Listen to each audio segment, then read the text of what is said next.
ladies and gentlemen, today is finally the day. The last piece of the puzzle before we can start wiring up the Megasquirt is going to get done.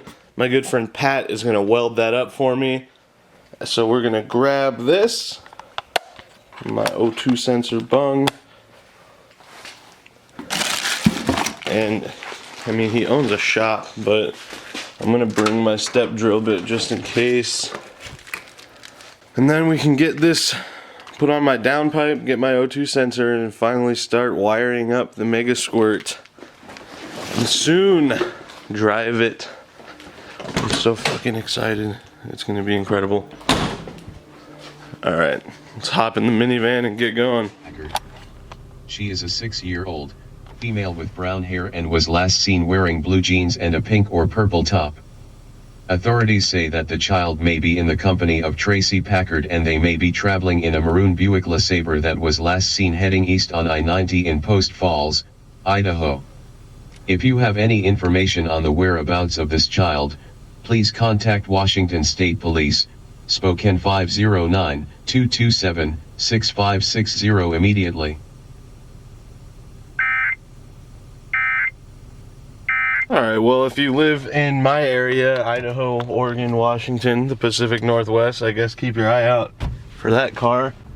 That shit's always gnarly to hear. So, best of luck to her family, and I hope everything goes alright in that situation. So I just had to stop at the bank real quick and get some cash out for Pat. It's sprinkling a little bit, but it's like super hot in here, so I'm gonna roll my window down anyway. Fuck them. Plus then you can hear the VTEC.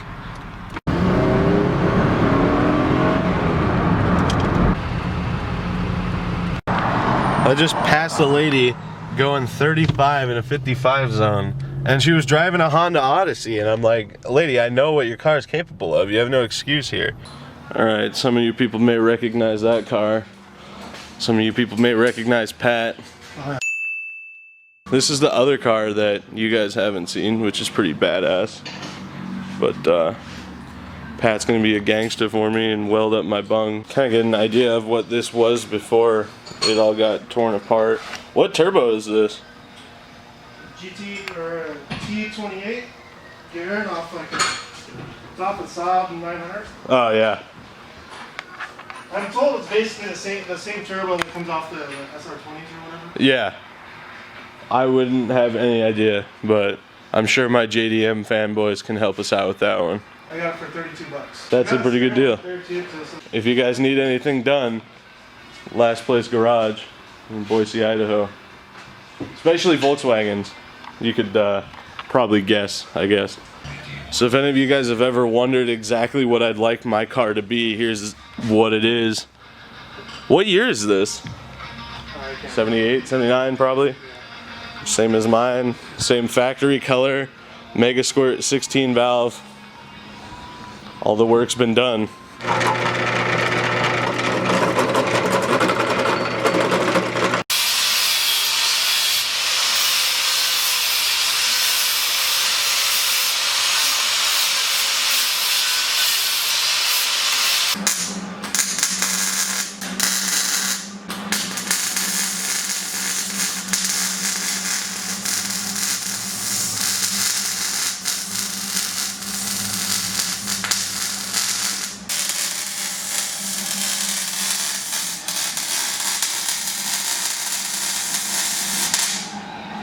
Made the mistake of coming up to Eagle Road during rush hour, and it is about to start fucking pouring.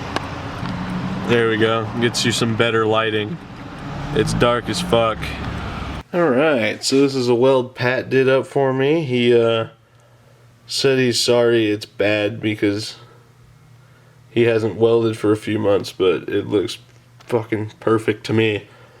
It's a million times better than anything I would have done, and I don't think it's going to leak, so that's perfect. So this is the last piece missing before we could start wiring it up. So now we got to throw this on my downpipe, and then the O2 sensor is going to go in there to my wideband controller.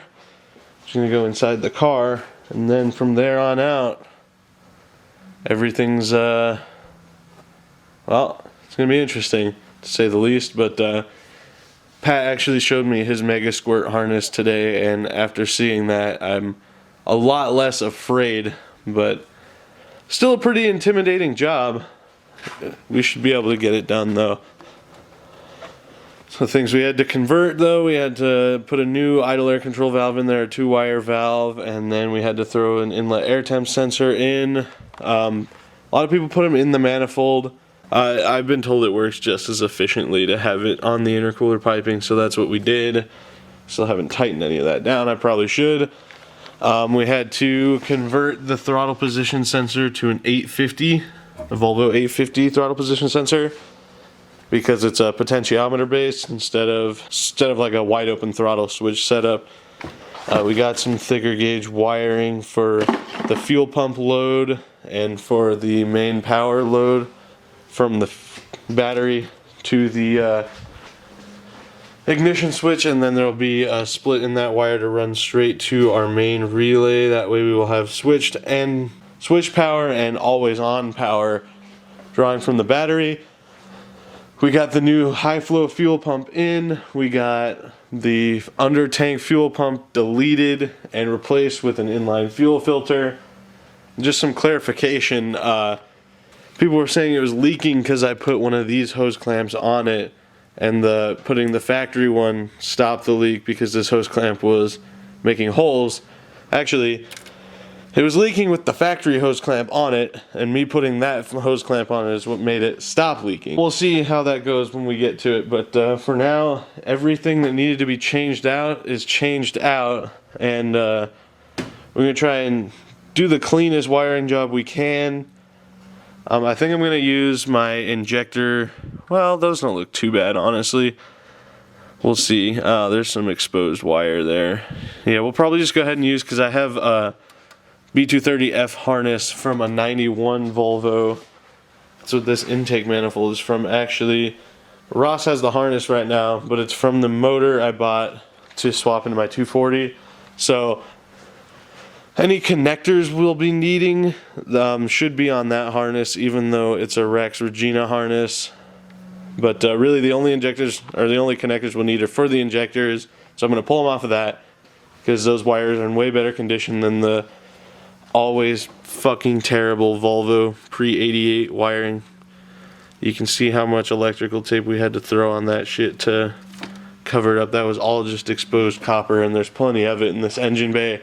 So if you're going to buy a Volvo, try and find one that's newer than 1988, because that shit is gnarly. So that's going to be the end of this quick little video. But you guys can have a sigh of relief, because shit's finally actually getting done, and we are not too far out from doing massive peels in the big turbo Volvo. So thank you guys very much for watching. Don't forget to check out patreon.com/bcautos. If we hit $300 by the end of October, we're going to do Burnout in the Rabbit till the motor blows, and put one of those beautiful 16 valves in there. Submit your entry for car video to cursefforeverhelp@gmail.com. Hit subscribe, give us a thumbs up, and we will see you guys in the next video. Peace.